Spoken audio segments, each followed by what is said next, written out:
Well, good afternoon, everyone. My name is Larry Gastiger. I'm the Executive Director of WIRES, and I want to welcome you to our August edition of the WIRES Transmission Technology series of webinars, where we focus on different technologies, different issues related to transmission, and have an interesting and hopefully informative presentation.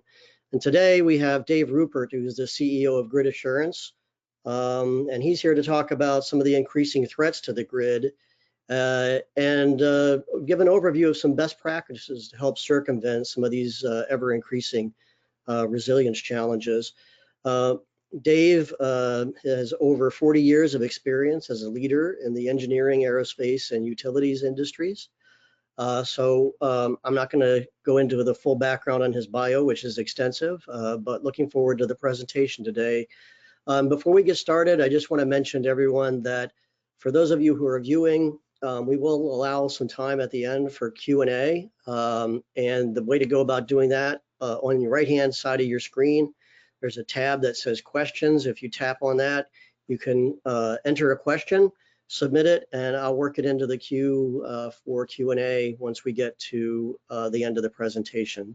So without any further delay, Dave, let me turn it over to you. We're all interested to hear more about Grid Assurance and what some of the suggestions you have for these increasing resilience challenges that we're seeing in the grid these days. Well, great, thanks so much, Larry. Really appreciate the opportunity to speak to the WIRES community. We certainly appreciate the ability to get out and talk to folks on a regular basis, but I think this forum is really particularly special to us because it allows us to get right to the folks that are working on these issues that we're talking about with grid restoration. So just want to make sure that you can see my screen. Did the meeting agenda come up all right? Yep, it's there. Go ahead. Okay, great. So thanks everybody again for participating today in this this webinar. What I want to do is just kind of talk a little bit about increasing threats, some grid resilience planning and best practices that we see across the industry. Talk a little bit about grid assurance from an introduction standpoint, a little bit of an operational overview. Talk about our pillars that we operate the company under, and give folks an idea of what current inventory looks like. I'm not going to spend a tremendous amount of time on increasing threats. If you're in the industry or you're watching the news, you certainly know about what's going on. Interestingly, probably over the last year or two, we've seen a significant increase in weather-related issues impacting the grid, whether it's been hurricanes, whether it's flooding, certainly landslides and fire out in the western region of the country. And then those hurricanes have also spawned a lot of tornadoes, and then of course tornadic activities that just occur as the weather changes across the United States. So those have been foremost on certainly the the grid's operations. But we still have issues of cybersecurity threats as well as physical attacks. Again, in the news, and certainly some briefings that we get from Homeland Security and so forth, there are still bad actors out there who want to impact the grid in ways that aren't going to be beneficial. So threats are increasing. Something that Willie Phillips, chair of FERC, and NERC CEO Jim Robb talked about just about a year ago at a joint conference that FERC and NERC held. They were talking about what does it take to be resilient, and how do we ensure that we're spending the money properly. So when you think about resilience, most everyone thinks about what is it that we need to put into place to kind of thwart the bad actors, and Mother Nature. And we've certainly seen everything from climb-proof, cut-proof fencing, ballistic walls around certain facilities, lots of intrusion detection, including camera systems and so forth. But at the end of the day, and this is what Jim Robb and Willie Phillips were talking about, Mother Nature is always going to prevail and bad actors are going to prevail. So resilience has to be also inclusive of restoration of the grid. So while it's critically important to have resilience applications put in place to try to thwart things, at some point, it's not if, it's when the bad actors or Mother Nature are going to prevail. And then the question is, how rapidly can you restore? So that's kind of what we want to talk about. From a best practices standpoint, what we've seen across the industry, this has nothing to do with any particular utility, but more as observation of the utility space in general. This is a layered approach, a multi-layered approach that really works best. And that starts off with self-supply. Certainly it's important to for each utility to have its own capital assets, its own equipment that's in place, not too much different than what you would do at home. If you needed if you were in the kitchen and baking or something, you would want to have your own supply of flour and sugar and so forth. But the second level is mutual aid, and the industry is built on mutual aid. We know that when we see all the things that happen to the grid. An entire system is set up to be able to assist others that are similarly situated within the electric utility industry. Again, from a home standpoint, it's nice to be able to possibly go to your neighbors and pick up a little extra sugar or flour if you need to. But at the end of the day, you need to start off with self-supply, and then you layer in mutual aid. The next level is really kind of a full service program, and that's where grid assurance falls in. But a full service program we feel is a best practice because there are certain things that get in the way of self-supply and mutual aid. If you think about self-supply, it's great to be able to go out and get that return on the investment. So if it's a capital asset, it's capital spare, nothing better than to be able to put that into rates. But we all know that there's certainly, at some point there's going to be rate fatigue if you're not seeing it already. Commissions are a little bit hesitant to allow utilities to just go out and buy anything and everything that they need. So self-supply can only go so far. Mutual aid is wonderful. Again, the industry is built on this for restoration programs, but mutual aid has some issues, whether it's what does it take to get to those mutual assets that are put into a list to be shared, what type of activities are going to occur, whether it's with the seller of the asset, whether it's with the owner of the asset, the purchaser, I should say, of the asset. So lots of questions that come up in the mutual aid side of things. And we layer on that full service program because there is certainty with what is actually going to have to happen and what will happen. So there's certainty with what does it take to trigger getting to the assets that are being held, what is the cost going to be, how are you going to get them, who's going to take care of the transportation and logistics, and just all the things that it takes that in the mutual aid side, it's usually a little bit left to be determined at the point at which you need to get into that mutual aid program. So when we look at those three different layers, if it's a 3-layer cake, if you will, Here are some attributes that we look at that we kind of measure each of these programs on. Cost certainty and transparency. How transparent is the cost? Do you know exactly what it's going to be? Are you going to be able to recover? What's the cost of that? Or are you going to be able to earn on that self-supply?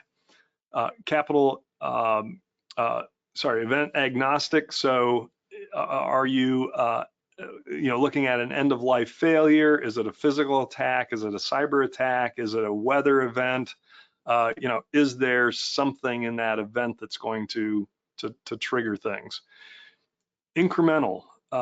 Is the inventory actually domestic? So is it located in the United States? And for the most part, you would think that self-supply would certainly be there, but in some instances, we've seen where the assets are actually not in the U.S., they're off-site. Known condition and warranty. It's interesting. You might look at that and say, well, gee, Dave, why would you have that as a question mark? If we own it, we certainly know the condition and the warranty. What we found is sometimes that's not known. Because the asset has been sitting on a pad. It's presumably been taken care of, but it's not known for certain. And in some cases, even the ancillary equipment, for instance, bushings. Bushings sometimes are not known the condition or whether or not they're still warranted or not. The crates may be in the facility, but they may not necessarily have been stored properly, and once they're opened up, find out that those bushings are no longer operable. Do you have a dedicated team to execute the plans? Usually it's other duties as assigned for self-supply, so that could possibly be problematic. Are the assets pooled? And is there certainty of availability? Again, you might say, well, why would that be a question mark for self-supply? If you are a utility that has multiple operating companies and those are pooled together, there may be some question there. The majority of the time we find that self-supply does not have pre-planned transportation and logistics. So in other words, where those devices are stored and where they might eventually have to end up, that's rarely planned out in advance. Was there analytical modeling and ways to determine whether or not those assets are quantity appropriate? And usually that's not done. Known and secure domestic warehouses, where are they stored? Are they stored in a transformer yard, in a substation, or at a warehouse facility?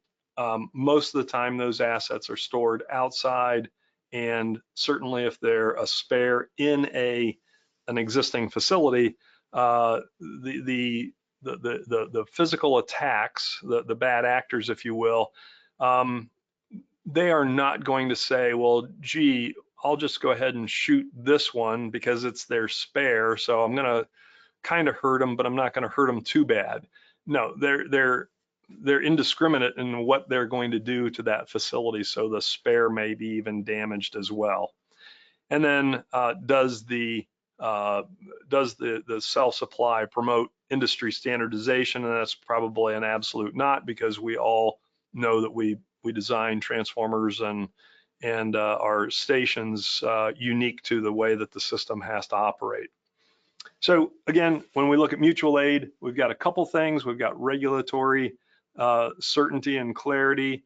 The capital investment will earn a return.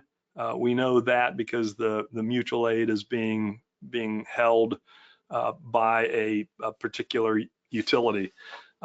Again, domestic inventory may not be there, and the warranty and condition of the device may not be known either, because how long has it been sitting in a spare situation, and how well has it been maintained?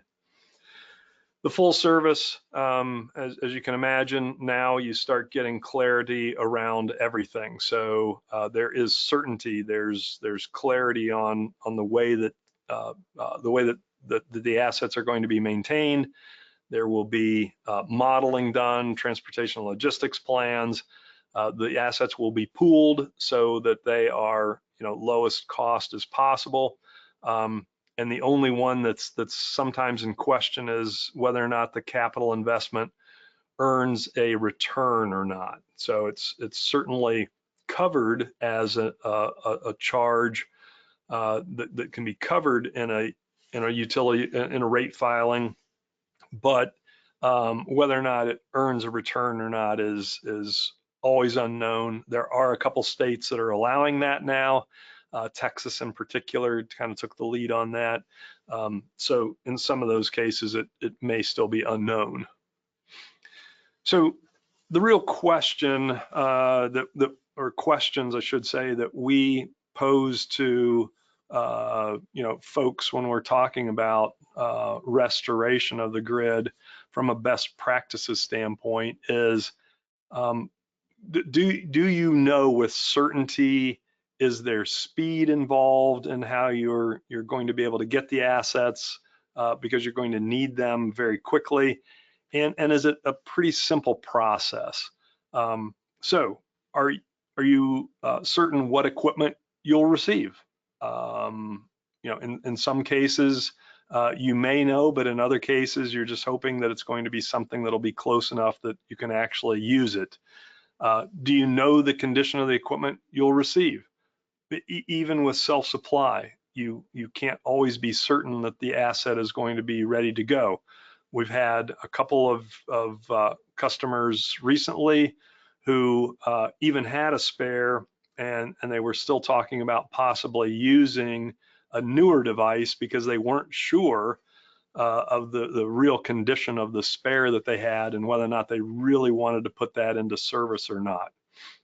Are there adequate quantities available in the event of an emergency? That seems like an odd question, particularly if you're thinking about self-supply. You would hope that you have the right quantity, but what happens if you had multiple units that were attacked or multiple substations that were attacked at the same time? Do you know with certainty that there's going to be an adequate number of devices available to you? Do you know when you'll receive it? Is it going to be quickly, or is it going to be when when the team gets around to it or when the seller gets around to it? What criteria must be met for you to tap into the external reserves? Again, there's certain criteria that have to be met even in capital spares, whether or not it can be used in a particular instance. What will the total cost of the new equipment be?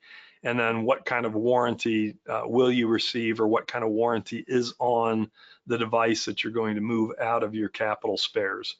So when you get to the fog of war and you need to get these devices or the grid back up and running as quickly as possible, you really need to have certainty in the planning to make sure that you can do it. And again, we think that having that three-tiered approach to it, those three levels of coverage, are the best practices. A little bit of an introduction to grid assurance. We are the industry's most certain and secure, cost-effective, cost of service solution. We are owned by American Electric Power, Berkshire Hathaway Energy, and First Energy. So there are three owners of grid assurance. We store long lead time, high impact, low frequency equipment for those types of situations in a catastrophic event. So we have dedicated equipment. We have equipment that's stored in secure facilities, and it's all domestic, already on US soil. We do cover situations for 32 utilities across 23 of the lower 48. We are operational. We've been operational for about 10 years now, and you can see the subscribers that we have with all of their operating companies across the United States. I mentioned a little bit about is there any analytical modeling that was done for self-supply, or even determining whether or not you want to be in mutual aid, and is there enough equipment in the mutual aid programs to be able to cover. So we bring that up because a lot of times we're assisting utilities in determining really what should they have as self-supply, and then also what it would take in order to be able to get to that 98 to 99% confidence level that when a piece of equipment is needed, it's actually going to be there. And we do that in this optimization model by looking at pooling the assets. So obviously 100% coverage would be going out and buying 100% of the equipment that you need, that you determine would be critical to the grid, and go out and buy all of that. But that's not cost effective, and that's not something that commissions are going to be particularly favorable in their view. So we take what utility 1 needs, what utility 2 needs, and what utility 3 needs, put it into an optimization model that we had developed for us by a company that develops analytical modeling for the Department of Defense on whether or not they'd have enough equipment to be able to get into or be able to take care of issues that would arise during wartime operations. And that model then lets us know what the optimal number of devices would be for us to store and have those in a shared pool.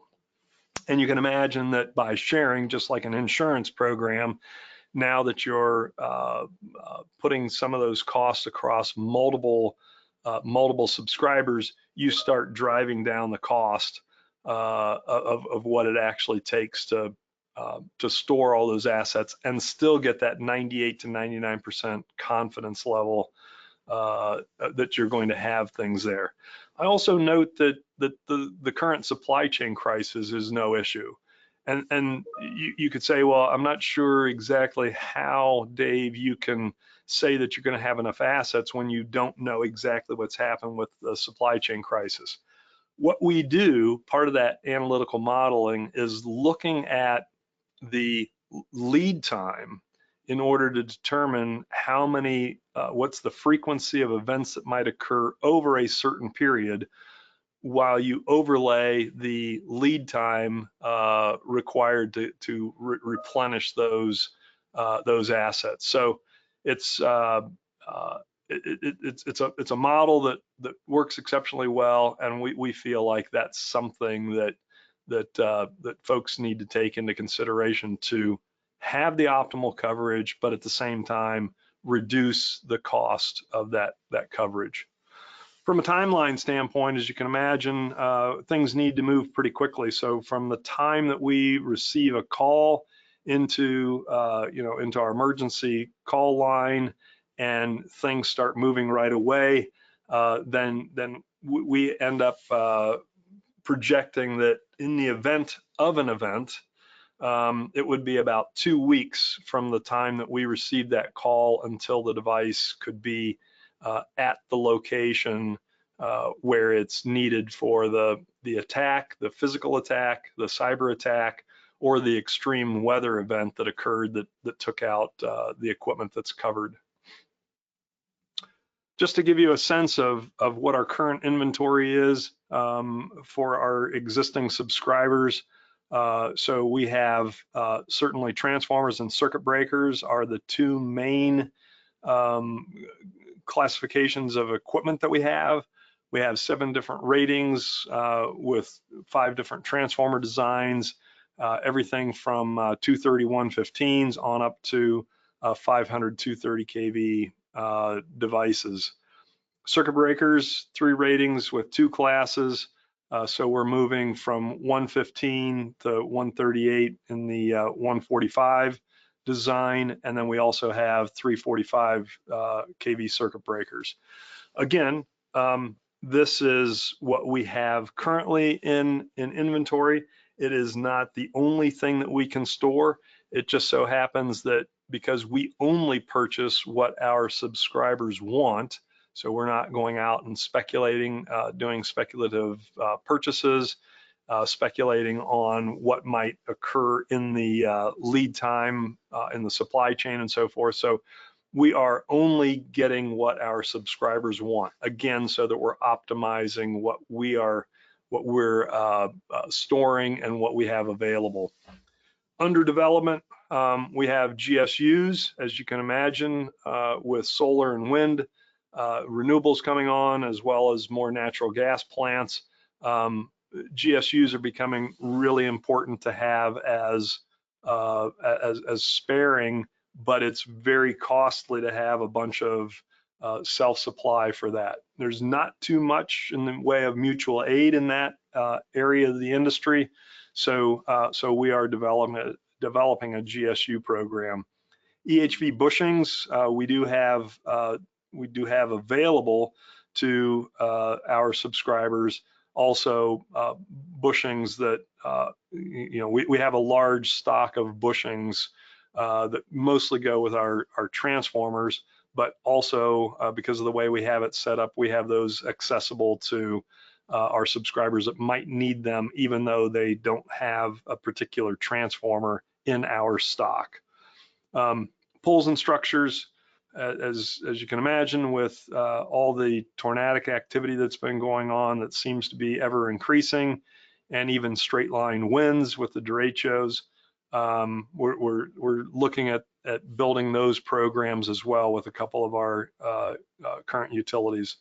And then lastly, Texas, as I mentioned, is a little bit more progressive in their allowance for earning on the programs that we offer as grid assurance. And so we are working with several utilities in Texas developing storm-related equipment, which is even T2D station equipment, mobile transformers, you see drop-ins, and skid mounted stations and so forth. Again, the takeaway on the slide is what our customers desire is what we will go ahead and go out and pick up on behalf of our subscribers. So that's, again, we're not speculators. We're not going out buying speculatively. We are optimizing for our subscribers and what they want. So just as a little bit of a recap, it's really, we feel, important to have cost certainty. Pre-planned transportation and logistics plans are really important because that's the only way that you can move these large devices very quickly on the rails. And we as Grid Assurance do have those programs in place that are refreshed every 12 months to ensure that we can get the devices that we have in our warehouses to our customers as quickly as possible. We are in secured and distributed warehouses. It's incredibly important, as I mentioned before, that the spare devices are not stored at the locations, because if there's a storm that comes through, Mother Nature will not say, well, I'll just take out your spare and you can still have your other devices. Mother Nature doesn't care. She's going to possibly take out everything. The same way with bad actors. They're not going to be discerning in what they're shooting at or trying to take out. They're just going to try to get whatever they can. Known, available, and maintained inventory, we maintain it. Our inventory does come with warranties. So the original equipment manufacturer's warranty is transferred when the asset is purchased from us. We are industry-led and operated, as I mentioned. American Electric Power, Berkshire Hathaway Energy, and First Energy are the owners. So this isn't a government program or a supplier program. Instead, it's actually operated with folks who have a number of years in the industry. And we have a dedicated team. So it's not other duties as assigned. We have a team that maintains all of our assets through contractors, but also we manage all of those assets on behalf of our subscribers.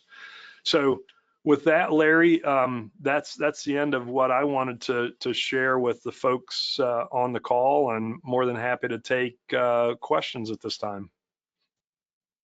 Well, great. Thanks, Dave. That was really interesting, and it's certainly timely, given the fact that we just keep seeing with greater frequency and ferocity some of these extreme weather events that are impacting the grid, along with other potential disruptions. So I'm going to take a moment and just remind everybody who's on the webinar, if you have any questions following now that we've seen the presentation, feel free to go ahead and put them into the question function.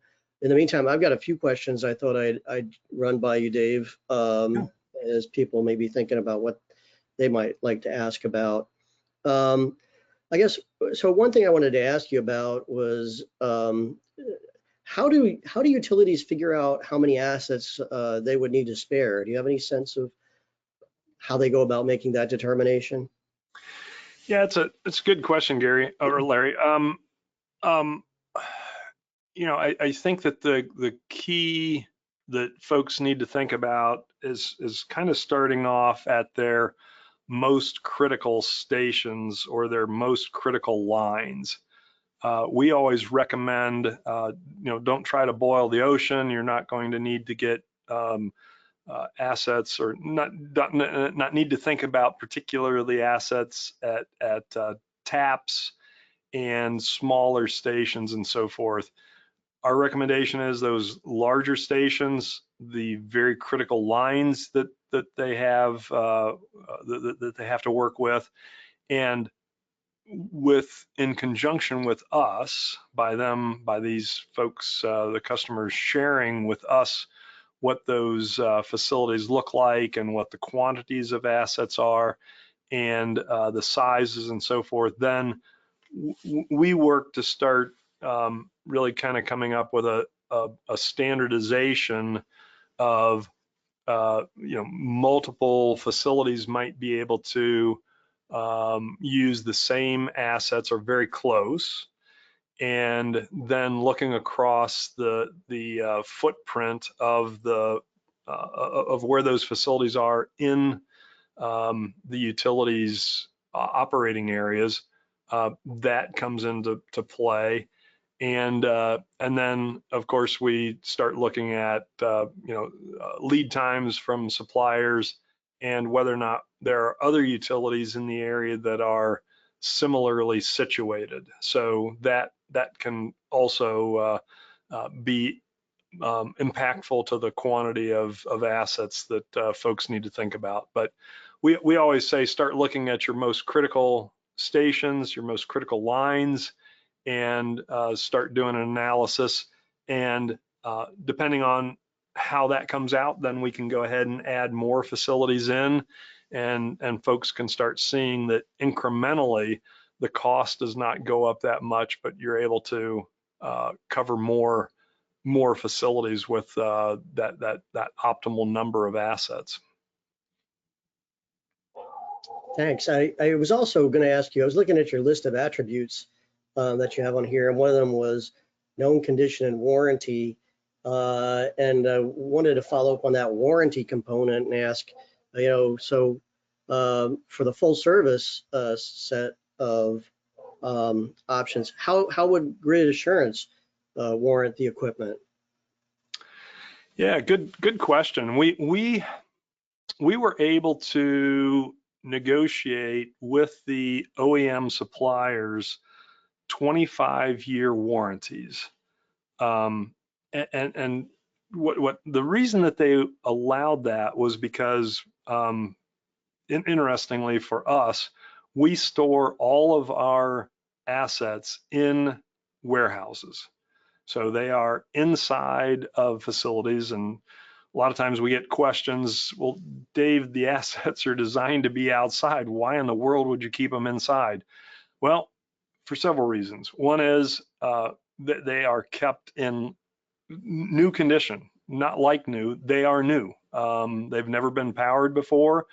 They came directly from the manufacturer, were brought right directly to our warehouses and put inside and then maintained. So we maintain them according to the OEM's requirements.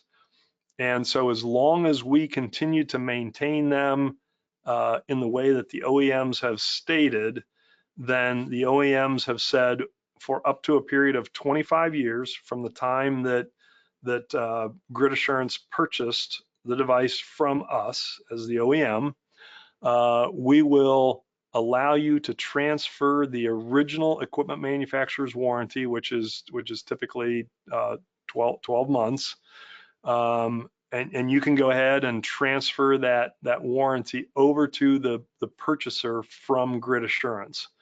So it's extremely unique, and I don't know that there's any place in the industry that anyone can get an agreement like that. But the way that we were able to do that was by keeping them inside under not only lock and key, but also under environmental conditions, and also maintaining them according to exactly the way that the OEM has stated that they want us to maintain the device.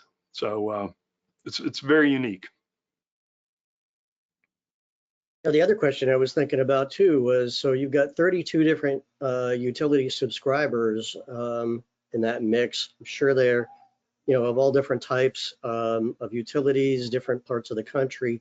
How does Grid Assurance, how do you standardize the equipment among the subscribers so that you can optimize the inventory that they're able to access? Yeah, great question. And that's something that, Larry, we get this question from the Department of Energy on almost an annual basis, because as they look at ways that the federal government can step into a program similar, and they're constantly saying, anytime we talk to a utility, it's always they want their own design and nobody can agree on it. So how in the world did you guys do that? And I will say it was done through consensus. So consensus for us means that either everyone in the room agrees, or at least one of the parties can say, I don't agree with it, but I can live with it. So we go into a consensus building mode to get consensus in the room, which means that we first off start off with the voltage class, look at the impedance rating on the MVA rating for second, and then finally the impedance, and get everyone to agree that, hey, that works for me, works for me, works for me. And the last one says, I don't agree with it, but I can make it work and I'm okay with that because it will actually operate. It may not be exactly what somebody wanted, but it will work, and it's not going to harm the grid. So that takes, as folks who are listening, I'm sure they can imagine that their own utilities are always going to want their designs and so forth. But in order for this model to work at its optimum, which is having assets, a large enough quantity to give 98 to 99% confidence level, and at the same time, as few assets as possible so that the cost is optimized as well. And we feel it's important not to try to drive standardization into utilities, but instead to get consensus between utilities, and so that they're controlling their destiny, and it's not Grid Assurance telling them that this is what you need to have. And we've been successful, as you can imagine. You mentioned 32 utilities. That's a lot of different thoughts coming together in rooms in order to be able to come up with that consensus. But thanks for that question.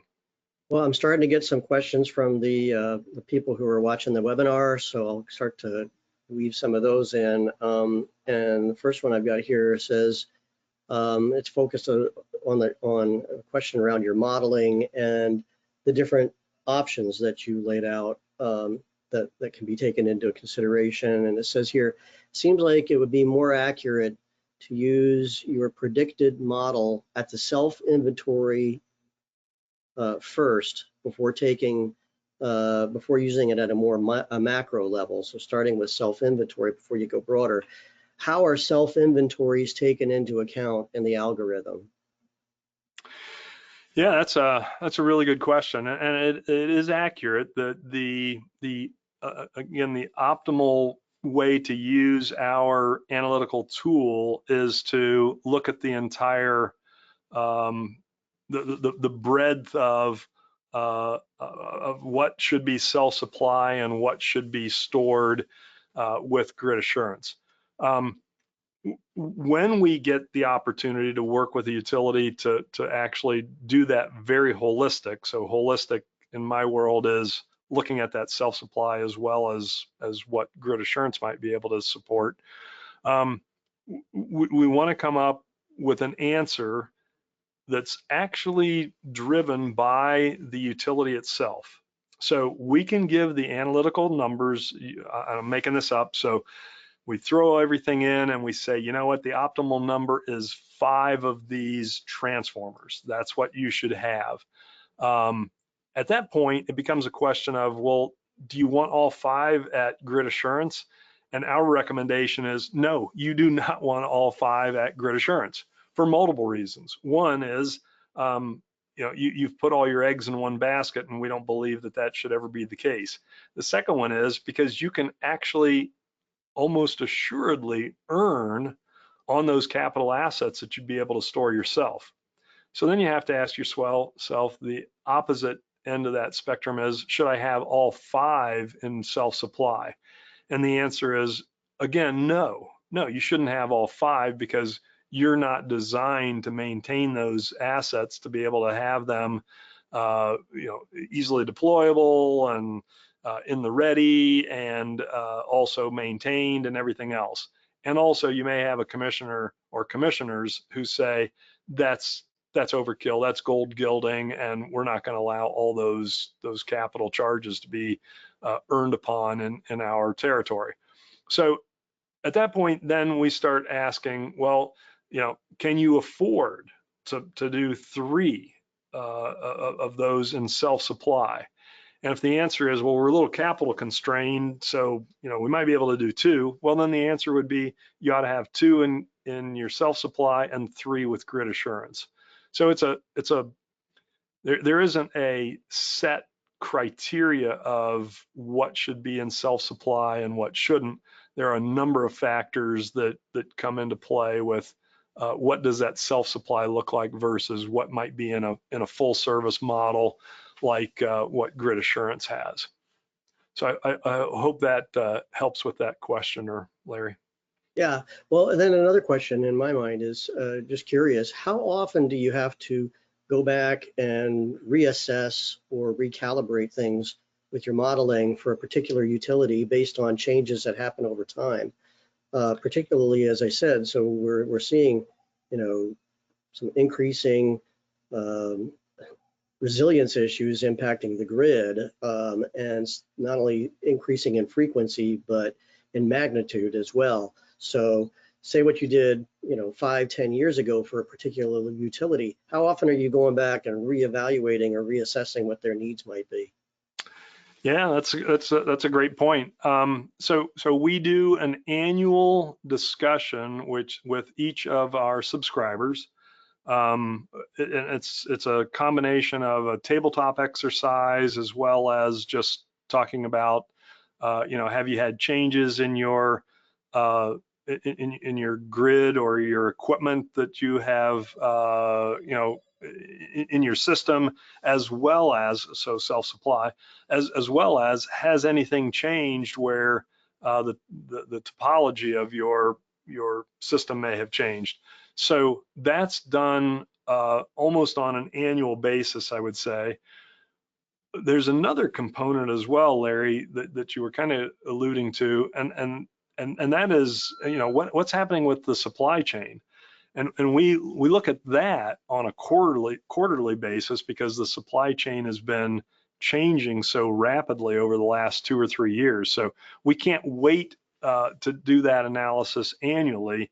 Instead, we need to do that on a quarterly basis, and we're constantly monitoring to make sure that we're still very close. So I'll admit we've gone a little bit below the 98% level, but we're still extremely high, well above 95%.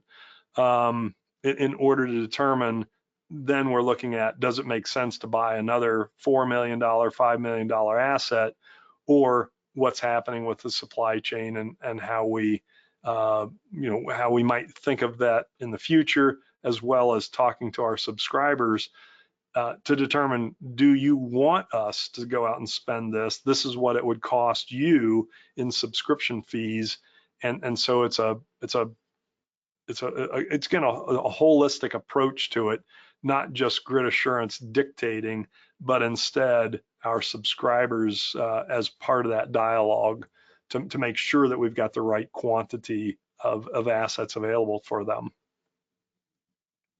Another question is Grid Assurance a FERC regulated utility?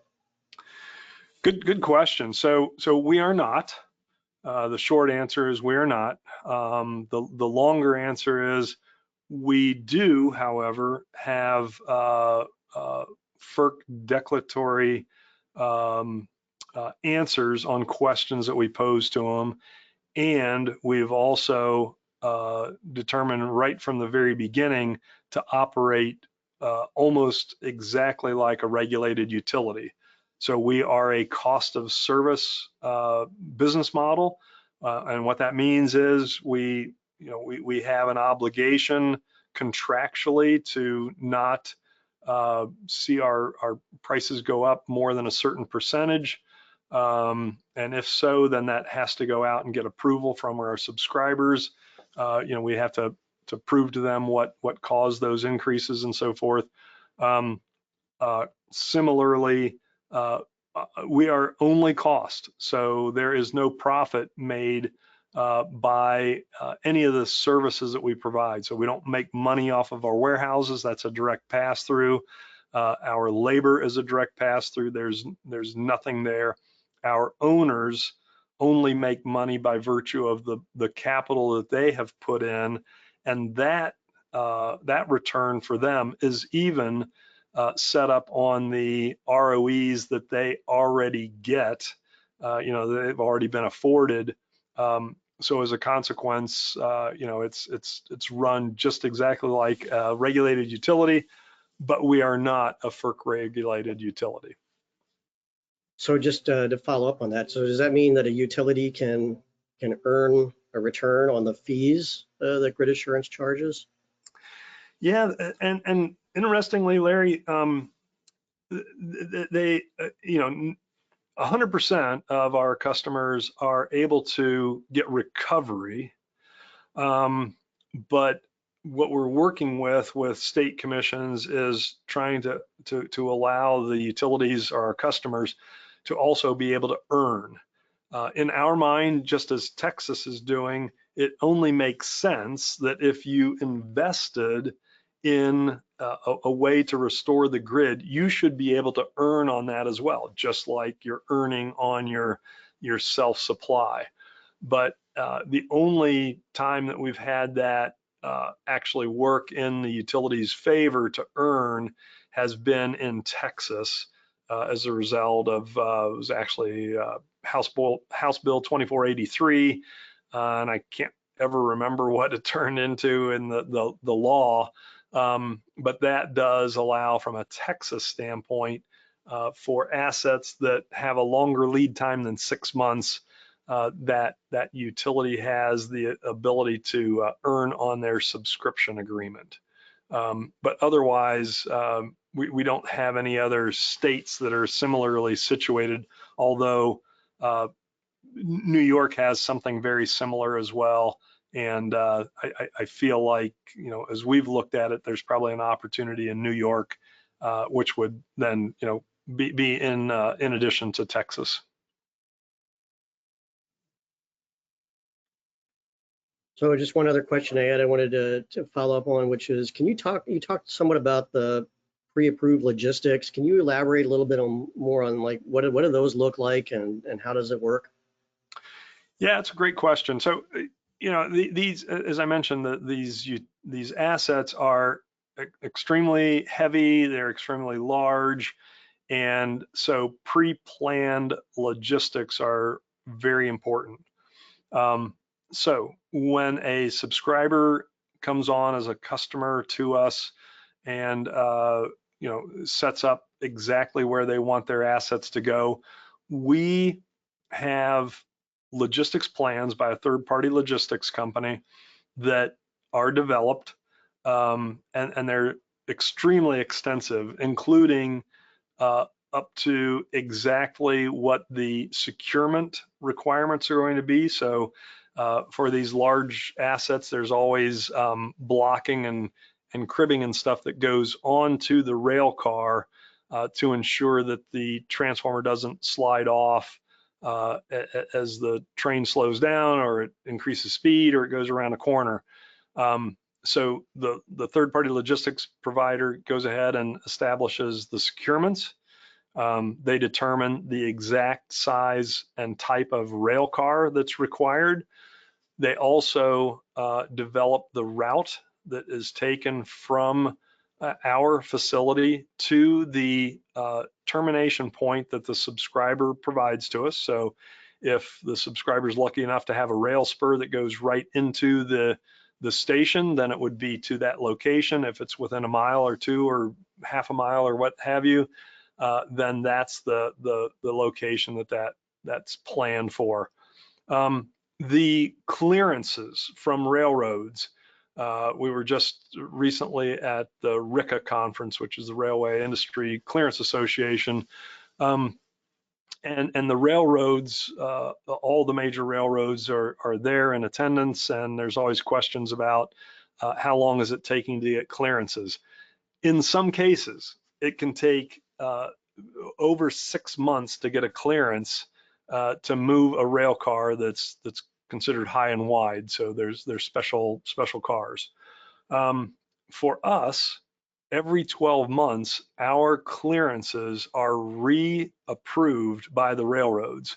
So at any time that one of our subscribers needs to have a device purchased from us, they will know the rail car, they will know the securements required, they will know the route, and they will also be able to provide that directly to the railway, who will say that clearance has been made, and we can develop a train and move that rail car for you immediately.